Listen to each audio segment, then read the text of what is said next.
함께 보실 하나님 말씀은 로마서 8장 28절로 30절까지 말씀입니다. 신약성경 250페이지 로마서 8장 28절로 30절까지 말씀입니다.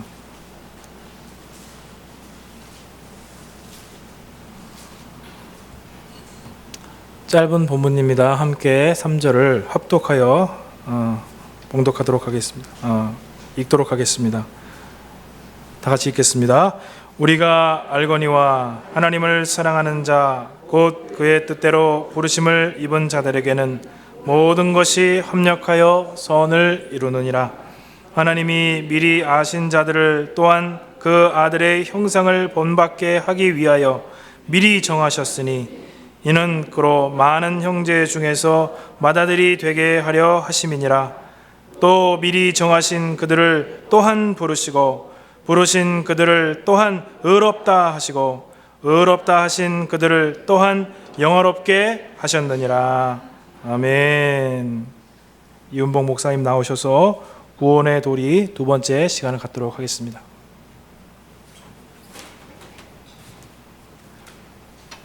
할렐루야. 예. 오후 시간에 바로 또 예배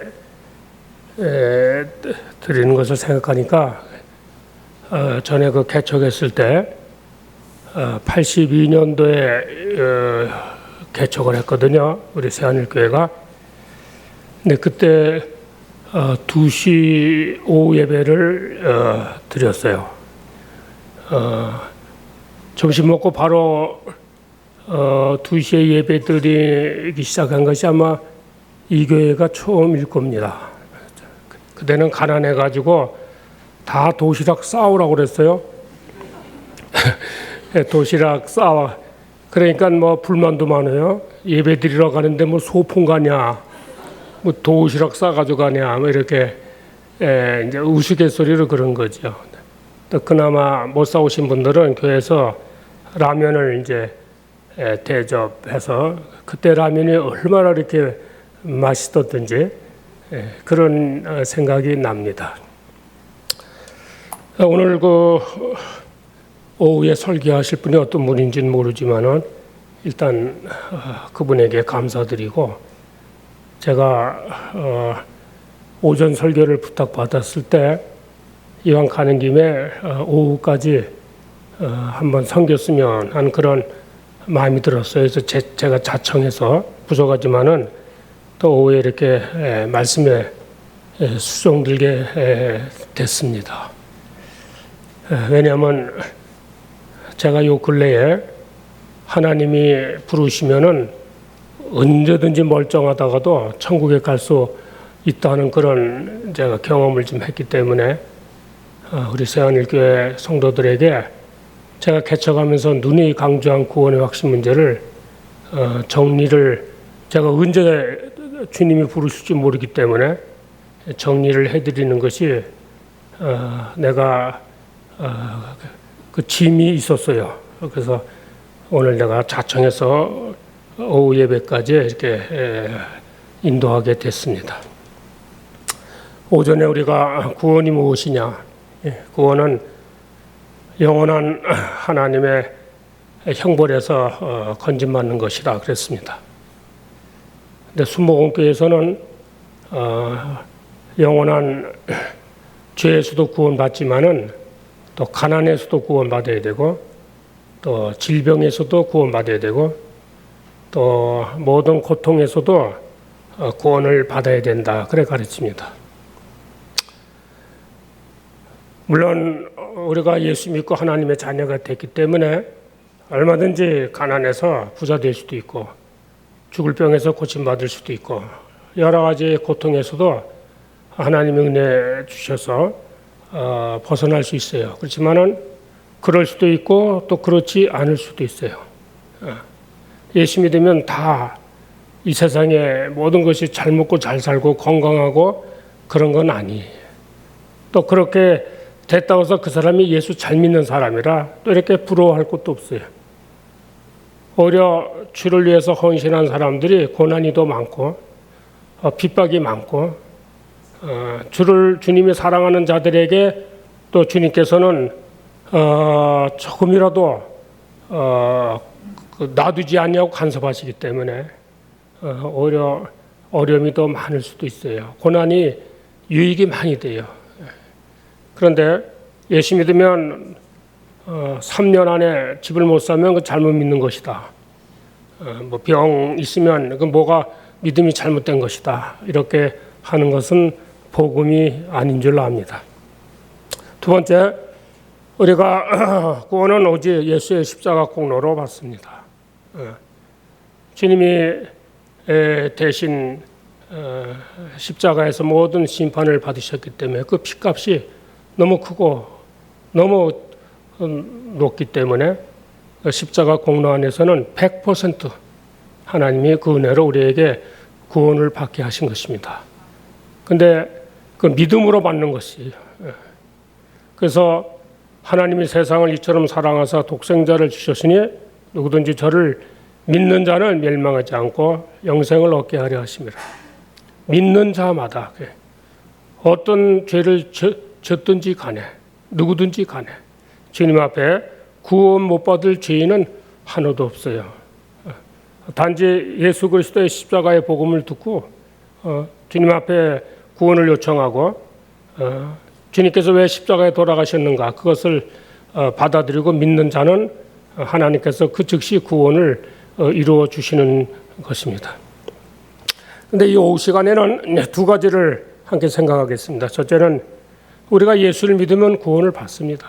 그렇지만 이 죄악된 세상을 살다 보면 죄를 안 지려고 해도 죄를 안 질 수가 없습니다. 그러면 성경의 죄값은 사망이라고 그랬습니다. 그러면 한번 구원받은 우리들이 죄를 안 질 수 없는데 그렇다면 구원이 취소가 되는 것이냐. 우리 믿음의 조상 아브라함, 이삭, 야곱, 다윗, 구약의 어떤 또 신약의 어떤 위대한 믿음의 선진들이라도 죄를 안 진 사람이 없어요. 그러면 죄를 지면은 지옥에 갔다가 또 주여 주여 회개하면 다시 천국에 왔다가 생명책에 기록됐다가 또 회개하면 또 지었다가 뭐 다시 왔다가 갔다가 그러는 것이냐. 우리들이 알아야 될 것은 우리가 거듭나 구원받은 이후에도 옛 성품은 그대로 있어요. 저도 화나면 무섭습니다. 우리 집사람 뭐라면 제 약점이 뭐냐면 성질부터 내는 거예요. 성질부터 내. 그러면은 우리 집사람이 제가 부드럽게 잘하면 아유 당신은 90% 성화된 것 같아. 이랬다가 내가 성질 한번 부리면 당신은 60%도 성화가 아직 안 됐네. 아직 멀었네. 그래 왔다 갔다 합니다. 왜냐? 옛 성품은 죽을 때까지 그냥 가는 거예요. 따라서 우리가 구원을 받았다고 해도 단지 용서받은 죄인일 뿐이지 우리의 성품은 옛 성품은 그대로 있어요. 그래서 박윤선 박사님이라고 우리 스승이신데 박윤선 박사님은 늘 그랬어요. 나는 80 먹은 묵은 죄인입니다. 그랬어요. 난 80 먹은 묵은 죄인입니다. 그래서 우리가 예수를 믿어도 얼마든지 우리가 이 세상에 살다 보면 죄를 지을 수 있는데 그러면 이게 도대체가 죄를 지면은 죄값은 사망이고 지옥이라고 그러는데 이게 도대체 어떻게 되느냐. 이것이 잘 정리가 안 됐기 때문에 오늘 세상을 떠나시면 천국에 갈 수 있겠습니까? 이렇게 물어보면은 손 드는 사람 별로 없어요. 그래서 제가 여러분들에게 물어보지는 않습니다. 여러분들 자존심 때문에.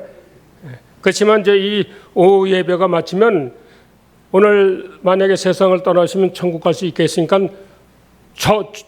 전부 다들 나부터 갑니다. 그러고 다 이제 손을 들게 될 줄로 믿습니다. 왜냐하면 죄에도 지옥 가는 죄가 있고 성경에는 지옥에 안 가는 죄가 있어요. 사망에 이르는 죄가 있고 또 사망에 이르지 않는 죄가 있어요. 회개하면 용서받을 수 있는 죄가 있고 또 용서받지 못하는 죄가 있어요. 성경에. 요한일서 5장 16절을 한번 보겠습니다. 이런 성구는 아주 규정한 말씀이에요. 요한일서 5장 16절. 평소에 뭐 성경을 안 보니까는 뭐 요한일서가 어디 붙었는지 생소한 분도 있을 거예요. 그런 분들은 또 자기가 머리를 써요. 어떻게 쓰냐면 창세기서부터 저렇게 훑혀서 걸리면 걸리는 거고 안 걸리면 또 찾은 것처럼 딱 있어요. 어떤 분은 저한테 꼭 얘기해요.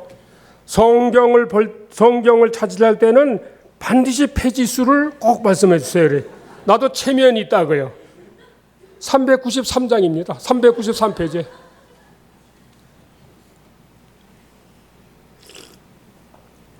요한일서 5장 16절. 누구든지 형제가 사망에 이르지 아니하는 죄 범하는 걸 보거든 구하라. 그러면 사망에 이르지 아니하는 범죄자들을 위하여 저에게 생명을 주시리라. 사망에 이르는 자가 있으니 이에 대하여는 나는 구원하지 않겠노라. 17절. 모든 불의가 죄로 돼 사망에 이르지 아니하는 못 있어요? 죄도 있다. 그럼 이제 우리가 이 사망에 이르는 죄, 지옥 가는 죄가 뭔가를 성경에서 밝혀내야 돼요. 근데 이 사망에 이르는 죄, 지옥 가는 죄는 성경에 딱 정확하게 세 가지를 말씀하고 있어요. 첫째가 뭔가 하면은 예수 안 믿는 죄예요. 요한복음 16장 9절에 죄에 대하여 하라 하면 자기가 나를 믿지 아니하며, 복음을 듣고도 예수께서 하나님의 아들 그리스도이심을 부인하고 거부하는 죄예요. 그런데 우리는 이미 예수 믿고 구원받은 사람들인데 예수께서 그리스도이심을 부인할 사람은 하나도 없어요. 두 번째는 성령을 회방하는 죄입니다. 마가복음 3장 29절에 누구든지 성령을 회방하는 자는 사심을 영원히 얻지 못하고 영원한 죄에 처하느니라. 주님이 메시아라는 성령의 증거를 확실히 보고도 그것을 악령의 역사라고 그러고 비난하고 조롱하고, 예수님 당시에 바리새인들, 유태인들이 그랬습니다. 예수께서 성령의 능력으로 기사와 표적을 행하시는 것을 많이 보고도 바알세불에 걸렸다, 마귀 역사다 이렇게 조롱했어요. 이런 사람들은 아무리 대부분 이런 사람들은 처음부터 구원과 상관없는 사람들일 경우가 많습니다. 거듭난 사람은 성령을 근본적으로 회방하지 않습니다. 그 다음에 마지막으로 사망에 이르는 죄는 배교하는 죄입니다.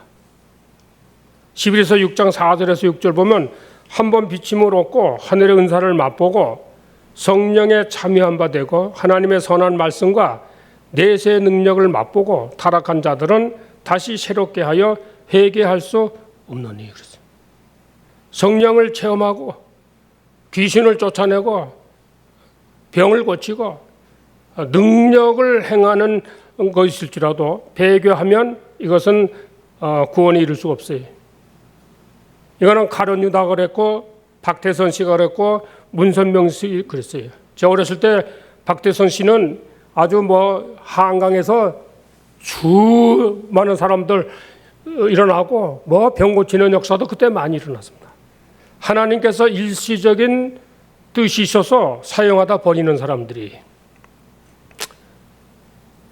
우리가 할 때는 이적이 많이 일어나고 능력을 많이 행하고 성령이 많이 한다고 그래서 그 사람이 구원받은 사람이고 바른 선지자고 올바른 사람이라 그렇게 생각하면 안 돼. 얼마든지 하나님이 일시적으로 성령을 통해서 하나님의 구원 사역을 위해서 얼마든지 쓰다가 버리는 경우가 많이 있어요.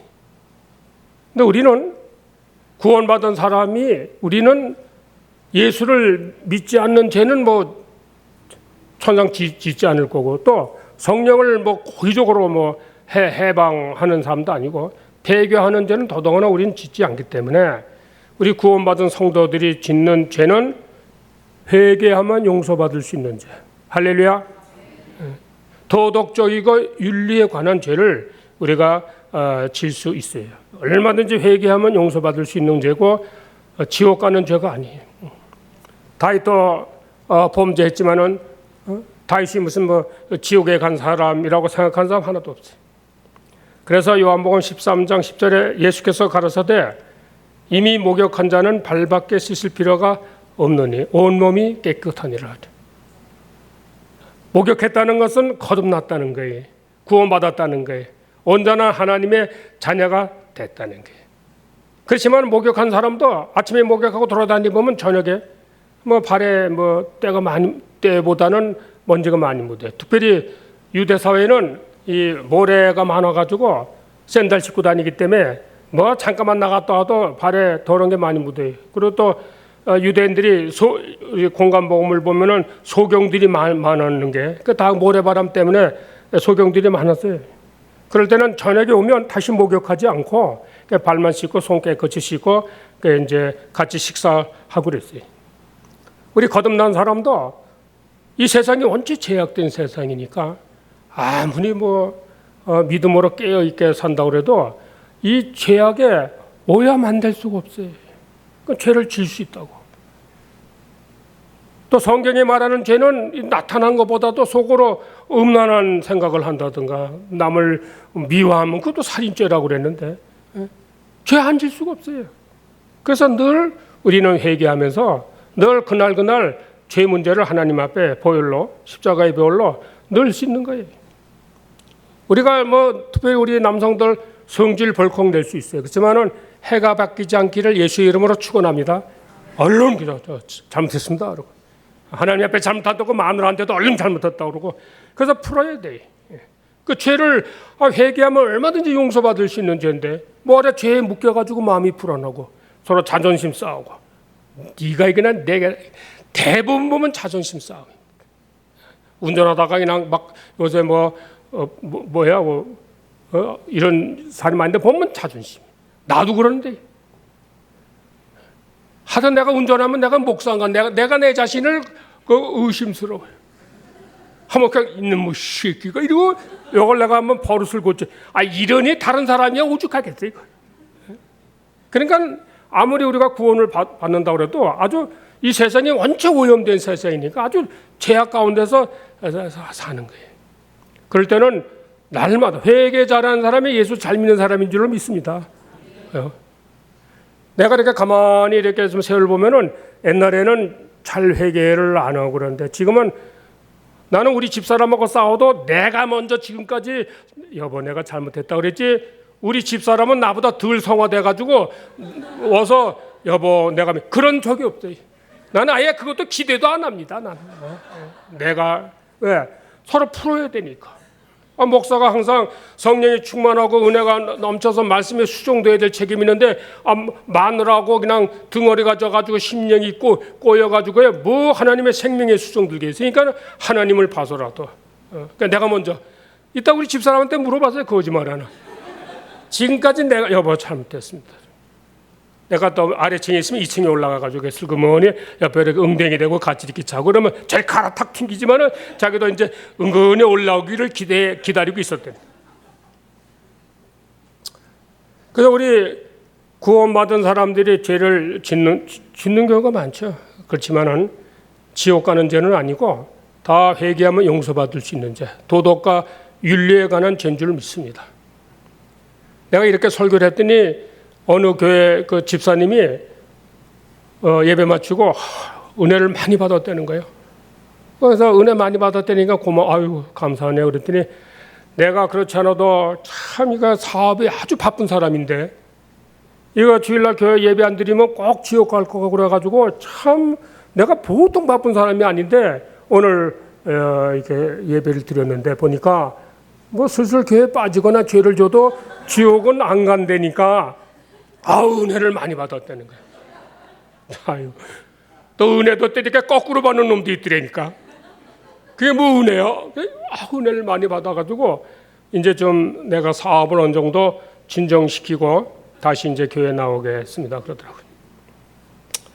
물론 그 집사님이 거듭난 성도라면은 교회에 빠졌다 그래서 교회 다녀서 교회가 구원 주는 건 아닙니다. 요새는 가나안 교인들이 많아요. 가나안 교인. 뭐냐면 안나가 교인들. 교회 가서 더 시험 드는 거야. 세상이 완쾌하게 하니까 참 여러분들 교회 잘 맞는 줄 예수 이름으로 복된 줄 알았어요. 바른 신앙, 그래도 바른 교회, 바른 생활. 그렇게 못해도 모토는 그래도 저도 그 진리교회 개척할 때 저는 온통 딱 하나는 이 어두운 세상에 바른 교회 좀 하나 섬기게 해주세요. 바른 교회를 하나 좀 섬겨보게 해주세요.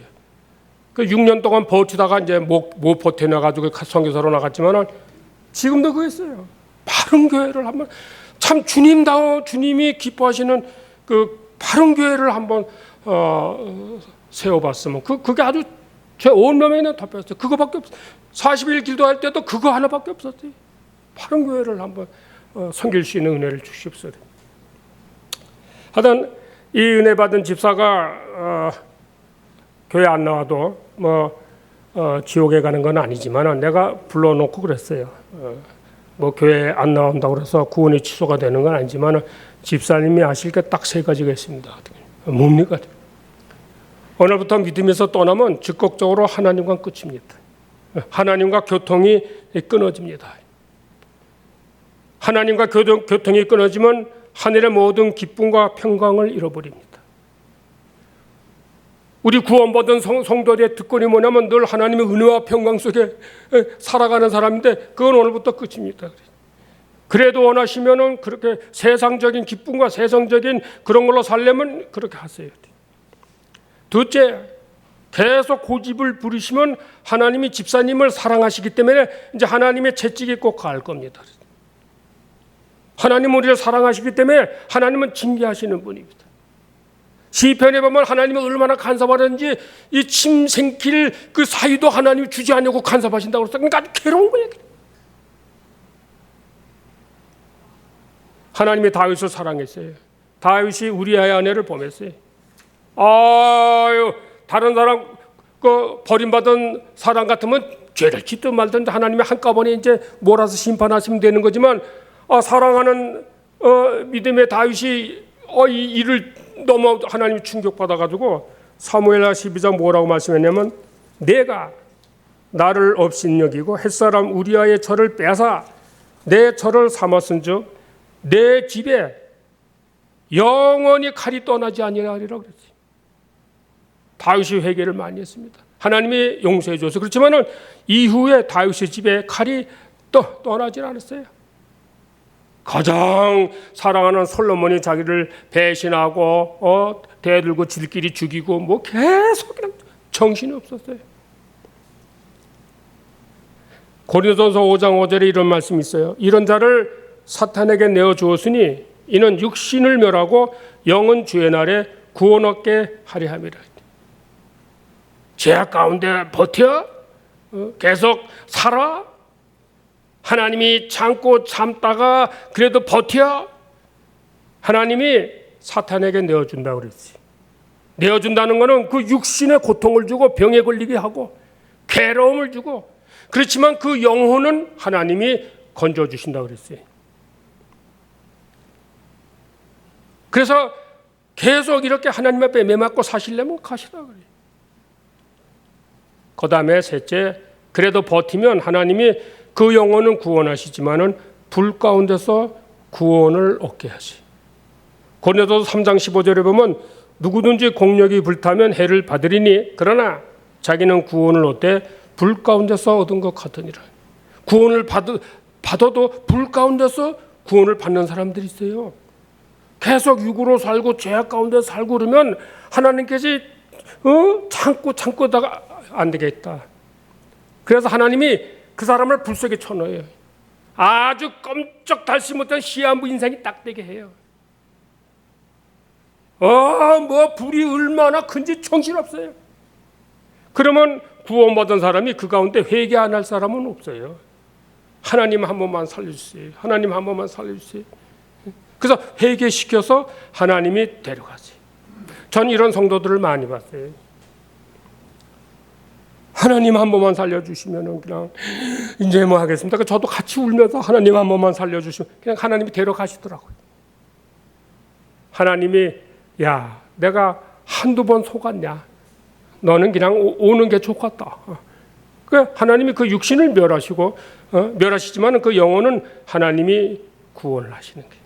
이런 사람이 받는 구원은 지옥 가는 것은 아니고 이런 사람들이 받는 구원은 부끄러운 구원, 불 가운데서 얻은 구원, 지옥만 겨우 면한 구원이라고 생각돼요. 우평강도가 그런 구원이 아무 공로 없이 평생을 죄 가운데 살다가 십자가에 자기 죄값으로 이제 사형수가 됐어요. 그 마지막에 예수님 앞에 구원을 요청해서 주님이 그 강도를 참 극적으로 구원시켜 줬지만은 부끄러운 구원이에요. 지옥만 겨우 면한 구원이에요. 불 가운데 십자가에 같은 불 가운데서 얻은 구원이에요. 부끄러운 구원이. 그렇지만은 한번 거듭나 예수 믿고 구원받은 사람들은 도덕적이고 윤리적인 죄를 짓기 때문에 지옥 가는 죄는 아니고 회개하면 용서받을 수 있는 죄인 줄로 믿으시기 바랍니다. 요한복음 10장 28절 29절 내가 저희에게 영생을 주노니 영원히 멸망치 아니할 터이요 또 저희를 내 손에서 빼앗을 자가 없느니라. 저희를 주신 내 아버지는 만유보다 크심에 아버지 손에서 빼앗을 자가 없느니라. 우리가 구원을 받으면 하나님 손에 붙잡힌 줄로 믿습니다. 이건 좀 실습하면 더 확실하게 가는데 김영국 장로님 앞으로 나오실까요? 좀 안다고 수지 맞은 거예요. 빨리 나와.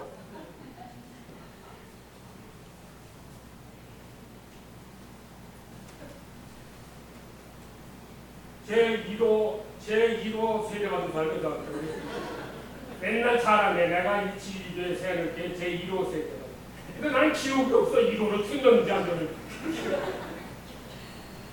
우리가 예수를 믿으면 그럴까요? 하나님이 내 손을 이렇게 잡았어요. 이 손은 이 아버지 손에서 이것을 그 어떤 죄라도 이것을 빼앗아 갈 사람 마귀가 어떤 죄로 인해서 이걸 뺏어 갈 수가 없어요. 제 손을 잡으세요. 그럼 우리는 구원을 받으면은 늘 하나님과 믿음으로 동행하면 이런 관계가 되는 거예요.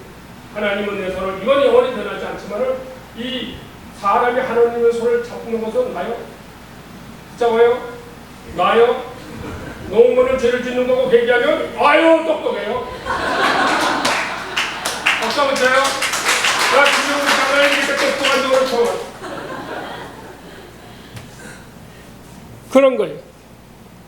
하나님이 한번 우리에게 영생을 주신 것을 하나님 앞에서 뺏어갈 사람이 없어요. 그래서 한 번 받은 구원은 영원한 거예요. 그럼 두 번째, 그러면 우리가 하나님 앞에 구원을 받아서 천국 백성이 됐고 하나님의 자녀가 됐어요. 그러면 하나님이 바로 천국으로 데려가셔야지 왜 고난 많고 환난 많은 이 세상에 우리를 놔두셨냐고요. 예? 우리가 다 믿음으로 구원을 받고 천국 백성이 됐으면 천국에 데려가시면 되지. 왜 환난 많고 그냥 고난 많은 이 세상에 하나님이 놔두셨을까? 그것은 아직 우리들이 받은 구원이 완성되지 않아서 그래요. 아니 우리가 구원을 받았는데 그 구원은 온전한 구원인데 무슨 또 구원을 아직 다 완성이 되지 않았다는 뜻은 무엇인가? 우리가 알아야 될 것은 구원은 받은 구원이 있어요. 그 다음에 지금 받아가야 될 구원이 있어요. 그리고 우리가 주님 앞에 가서 최종적으로 그날에 앞으로 받을 구원이 또 있어요. 그래서 신학적으로 칭의 구원, 성화 구원, 영화 구원이라 그렇게 말을 해요. 구원에는 시제가 있어요. 내가 옛날에 예수를 믿었을 때 받은 구원. 그 다음에 지금 죽을 때까지 계속해서 받아가야 될 성화 구원. 그리고 그날에 주님 앞에서 최종적으로 이제 구원을 이루어간 만큼 주님을 위해서 복음을 위해서 희생한 만큼 핍박을 받은 만큼 눈물을 흘린 만큼 주께서 주시는 상급과 멸류관 영화로운 구원이 있어요. 그래서 로마서 8장 아까 29절 30절을 봤습니다. 우리는 예수 믿으면 하나님이 그냥 구원시켜 주신다 이렇게 간단하게 생각하지만은 하나님이 구원 사역은 긴 여정, 창세 전부터 하나님이 계획하시고 시작하셨어요. 29절에 28절에 로마서 아까 8장 우리가 알거니와 하나님을 사랑한 자고 뜻대로 부르시면 모든 것이 합력하여 선을 이룹니다. 하나님이 29절 어떻게 했어요? 미리 아신 자들로 또한 그 아들의 형상을 본받게 하고요. 미리 어떻게 정하셨으니. 하나님이 우리를 구원하신 목적은 그리스도의 형상을 닮아가기 위한 거예요.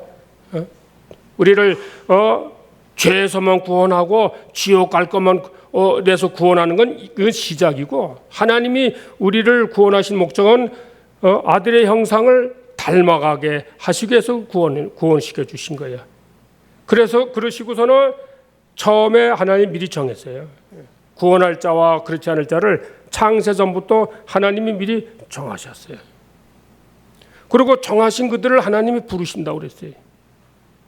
예수 믿는 이 시대에 태어나게 하시고 복음을 듣게 하시고 그다음에 또 새하늘교회 다니게 하시고 하여튼 그래서 부르시는 거예요.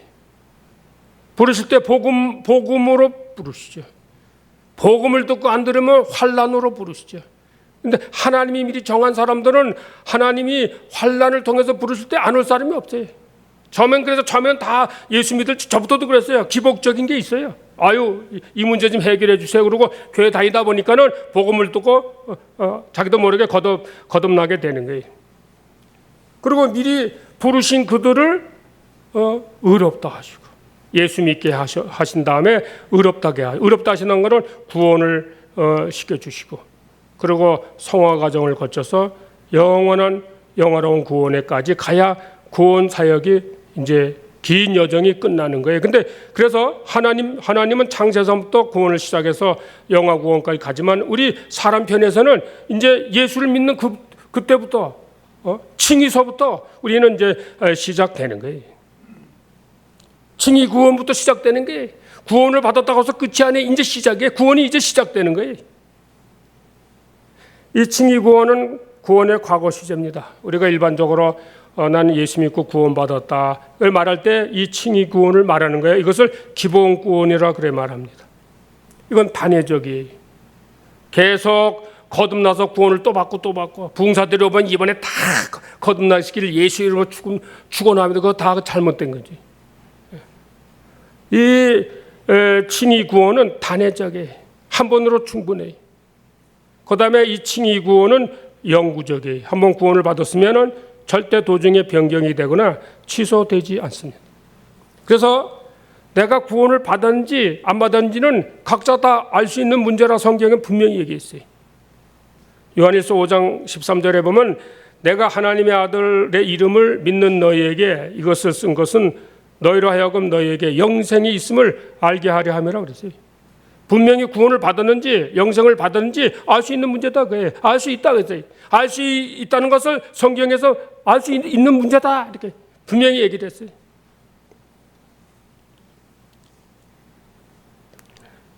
보통 우리들은 나 예수 믿고 구원 받았습니다. 오늘 나 죽으면 천국에 갈 수 있습니다. 이렇게 말하면 대부분 보면 겸손하지 못하다. 이렇게 비난받습니다. 그러나 하나님 말씀에 근거해서 물론 내 자신을 보면은 저부터도 내 행위를 보면은 나 구원 천국 갈 수 있습니다. 이렇게 대답할 사람은 하나도 없어요. 하나님이 우리에게 요구하시는 선과 의는 우주처럼 높기 때문에 그 하나님의 그 우주처럼 높은 의를 어떻게 맞춰요? 예수 그리스도의 공로를 보니까 그 공로로 거저 하나님이 선물을 주신 걸 생각할 때 난 구원받았다. 교만해서 그러는 거 아니라 이건 성경의 근거에서 하나님의 약속의 근거에서 그렇게 말할 수 있는 거예요. 할렐루야. 로마서 8장 15절 16절에는 또 성령이 친히 우리 영으로 더불어 우리가 하나님의 자녀인 것을 증거하시려니 그랬어요. 거듭난 사람은 성령이 내주합니다. 성령께서 내가 하나님의 자녀라는 것을 여러 각도로 증거하십니다. 근데 나는 아직 잘 모르겠는데요. 죽을 때 가봐야죠. 어떻게 나 같은 게 구원받아? 그러면 성령님의 얼굴을 얼마나 부끄럽게 하는 거냐고. 교만해서 하는 게 아니라 이 성령께서 내 안에서 여러 증거로 하나님의 자녀라는 걸 증거를 하는데 못 믿을 게 뭐가 있어요? 구원은 받는 것이에요. 변함이 없는 거예요. 또 구원받을 수 있는 증표들이 많아요. 그런데 이 칭의 구원은 곡해될 수가 있다. 무슨 말이냐면은 난 예수 믿고 구원받았으니 됐다.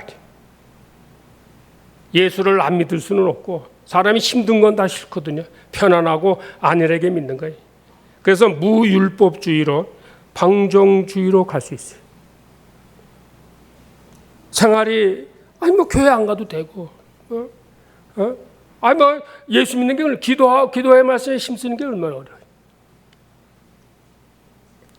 저는 설교 준비를 하려면 5분 내지 10분이면 돼요. 제가 설교를 한 40년 한 사람이기 때문에 뭐 지식적으로 준비하는 건 5분 내지 10분이면 돼요. 그러나 이 하나님 말씀을 전하는 것은 생명에 수종되는 거예요. 내가 너희에게 이르는 말은 영이요 생명이라. 그 영이요 생명에 수종되는 거니까 그를 위해서 성령께서 역사하실 때까지 밤새도록 기도. 그게 힘들어요.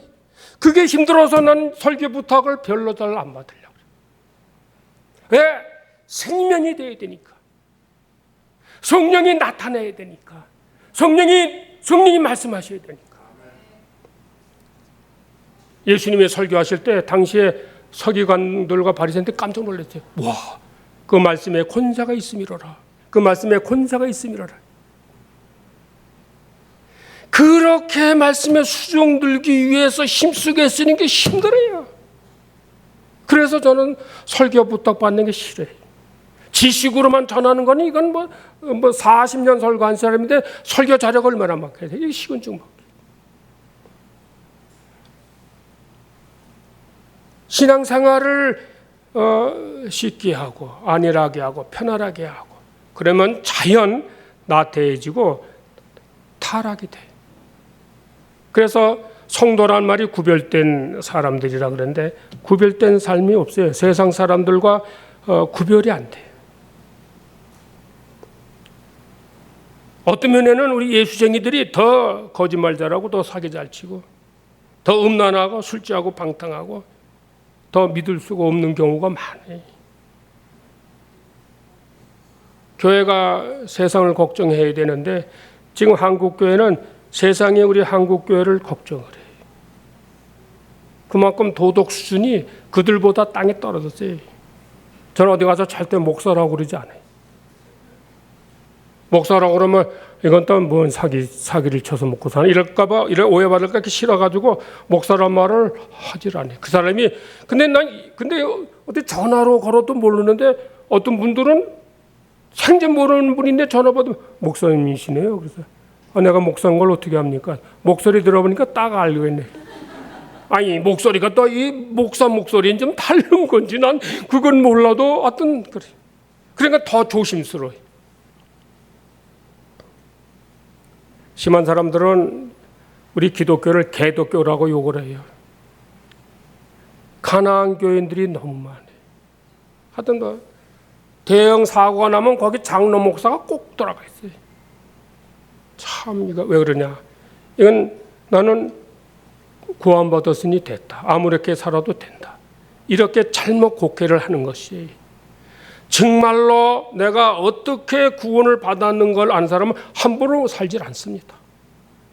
그 예수님의 그 고귀한 피가 내 대신 흘린 것을 아는 사람이라면 그렇게 함부로 살지 않습니다. 이런 사람들은 처음부터 구원을 받지 않은 사람일 경우가 많습니다.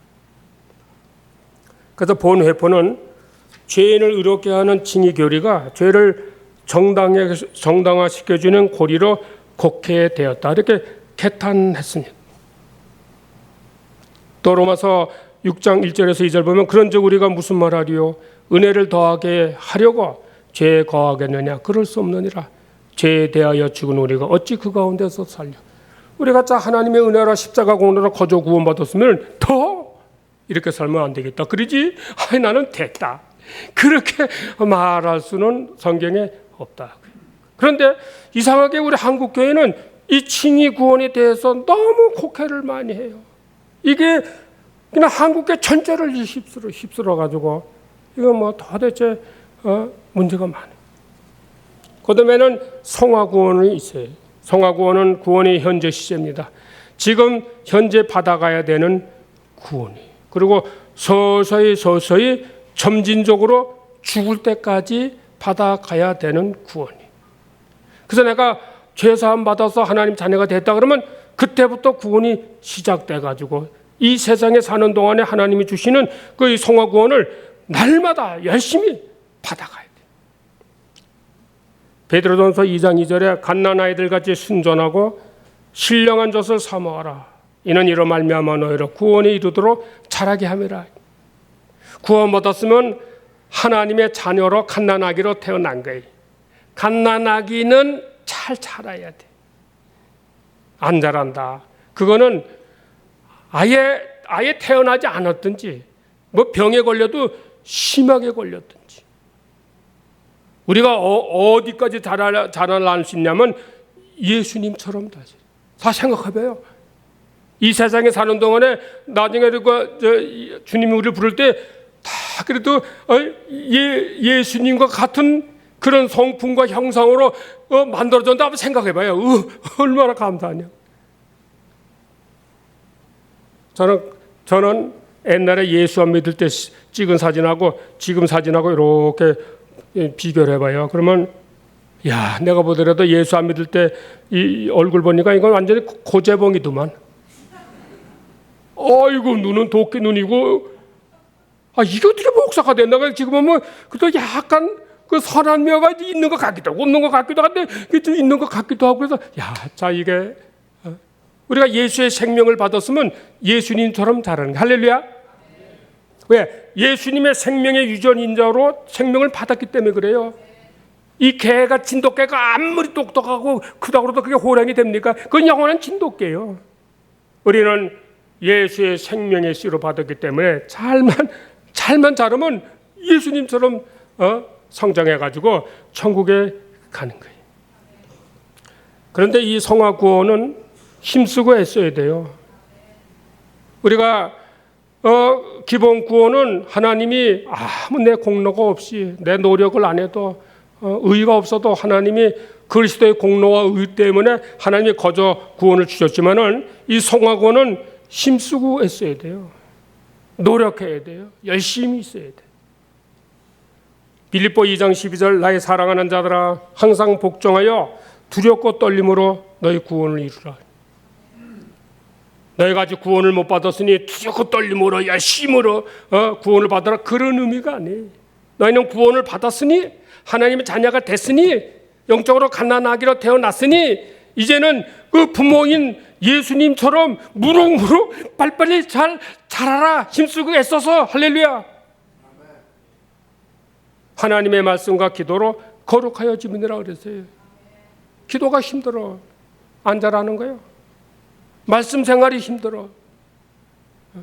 말씀을 듣는 것도 중요하지만은 그 말씀 들은 말씀을 집에 가서 책임지라고 묵상하고 우리는 그저 기도하면 주여. 그래서 뭐 크게 간절히 기도해서 뭐 대단한 기도 같지만 주세요. 맨날 달라는 기도만 해. 저는 그렇게 기도 안 합니다. 주님 앞에 찬송하고 나 같은 죄인이 그리스도의 하나님의 은혜 보좌 앞에 나아가니 감사하고 말씀을 묵상하고 그다음에 성령이 이제 술술술 이제 역사가 일어나고 충만하고 감동이 되고 감화가 되고 그래서 하나님 앞에 뭐 막힌 것이 있으면 얼른 주여 잘못했습니다 그러고 회개를 하고 그리고 맨 끝에 가서 필요한 뭐 자식 위해서 기도하고 건강 위해서 기도 간단 그건 5분도 안 되는 그것도 하기 싫을 땐 그냥 주기도문에 다 들어있어. 그럼 하나님 앞에 그냥 한두 시간씩 그냥 하고 성장을 위해서 성화를 위해서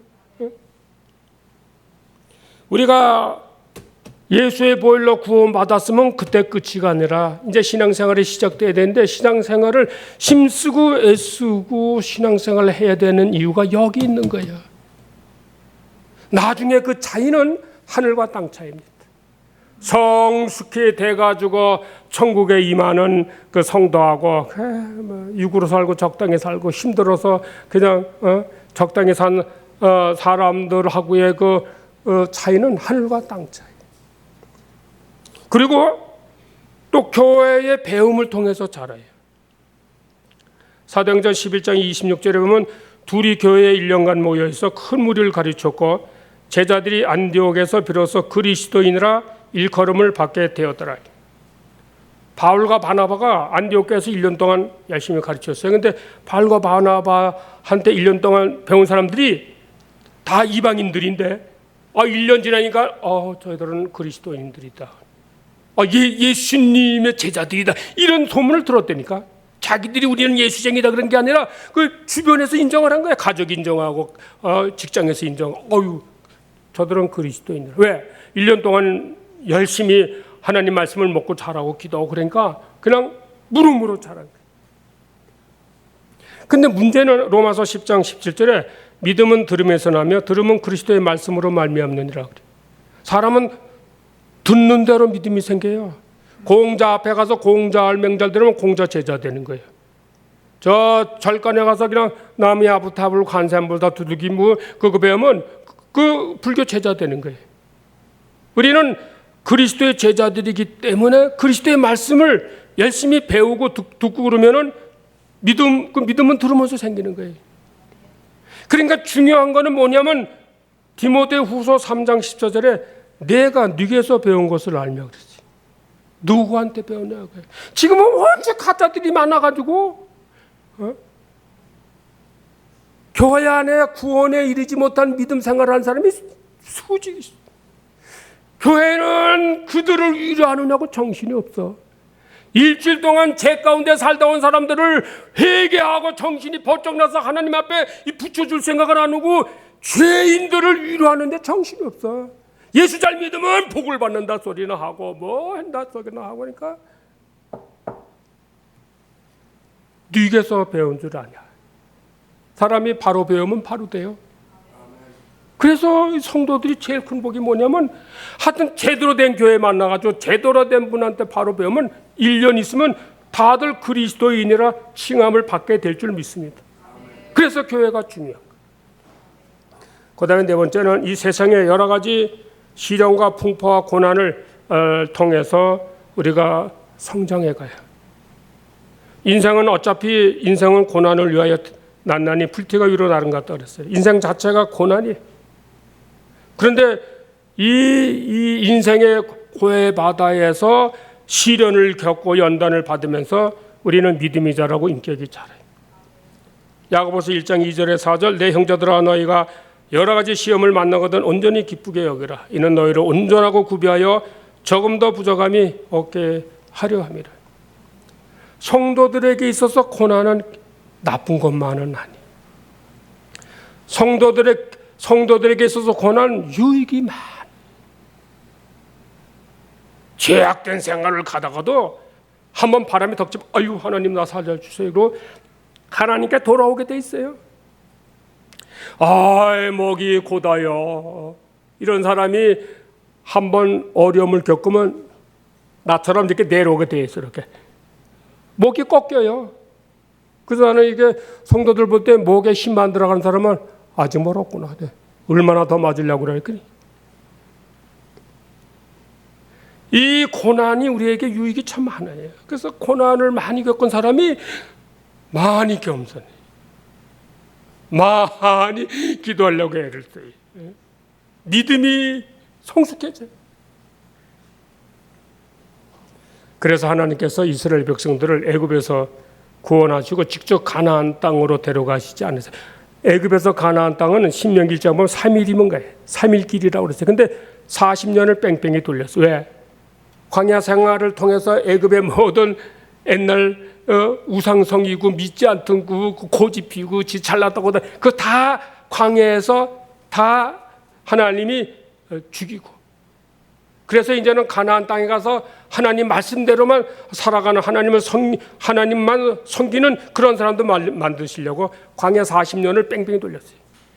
우리 성도들이 예수 믿고 구원받았지만은 하나님이 이 세상에 놔두시는 이유가 여기 있어요. 근데 안타깝게도 광야에서 가나안 땅에 들어간 사람은 한 사람도 없고 광야에서 다 죽고 그 2세들이 들어갔어요. 이만큼 성숙해서 천국에 가는 사람이 많지 않다는 게. 대부분 보면은 다 그저 겨우 지옥만 면하고 평생 육으로 살다가 그저 괜시니 부끄러운 구원을 받아가는 사람들이 대부분이래. 안타까운 거예요. 우리 한국의 기독교인이 약 1000명 정도 된다고 그랬는데 과연 이 중에 성숙한 그리스도인이 몇 퍼센트나 될까? 예수 믿는 사람들은 그리스도의 군사라는데 예수 믿는 사람들은 세상의 빛과 소금이라고 그랬는데 그리스도의 제자들은 복음을 전하는 그리스도의 군사라고 그랬는데 과연 이렇게 살아가는 사람들이 얼마나 있을까? 물론 예수 믿고 얼마 안 됐으면은 그럴 수 있지만은 이건 예수 믿은 지 수십 년 됐어요. 그런데도 아직 다른 사람의 도움이 없으면 신앙생활이 불가능한 사람들이 교회 안에 너무너무 많아요. 그동안 말씀 들은 게 얼마나 많고 그동안 예수 믿은 지가 수십 년이 됐는데도 기저귀 갈아달라고 투정 부리질 않나? 젖달라고 투정 부리지 않나? 나하고 놀아주지 않는다고 투정 부리지 않나? 목사님이 나를 쳐다보는 눈초리가 이상한데 여기서 시험 드는 사람이 없나? 이거는 직분을 받고 예수 믿은 지 수십 년이 됐는데도 턱 하면 시험 들어가지고 예수를 믿는 애 안 믿는 애 교회를 나가는 애 안 나가는 애는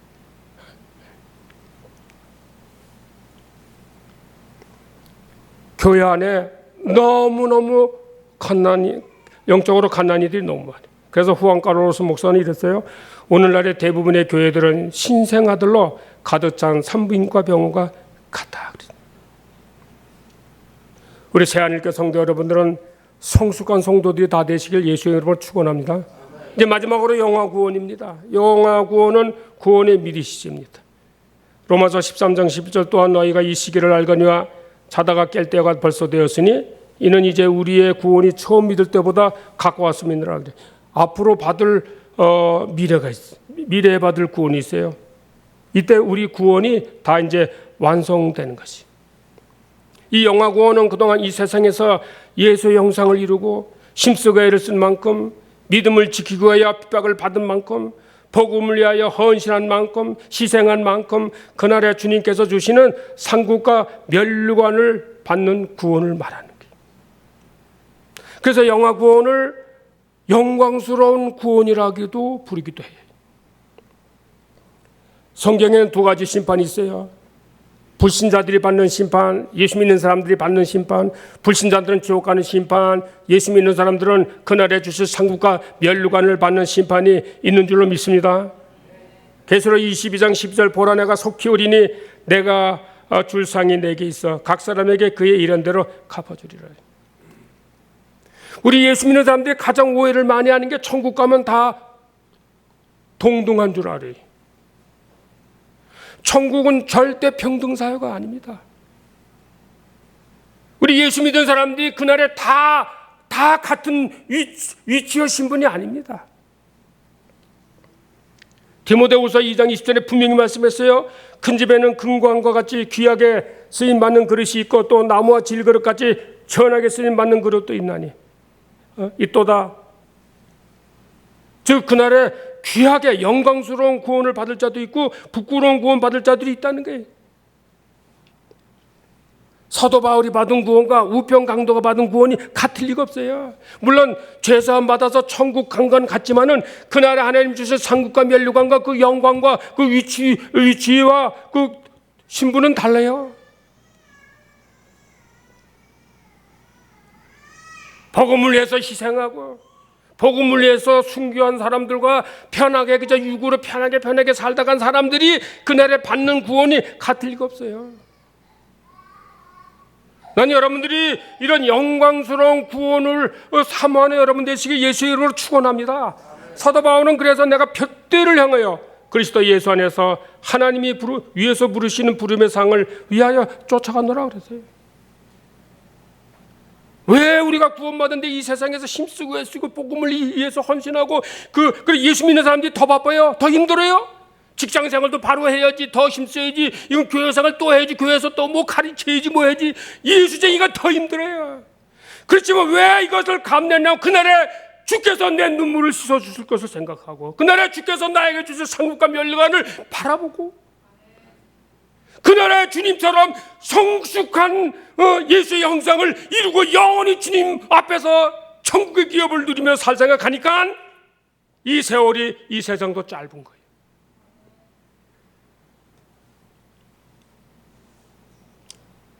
우리 사랑하는 사역대 성도 여러분, 기본 구원으로 만족하지 마시고, 친히 구원으로 만족하지 마시고,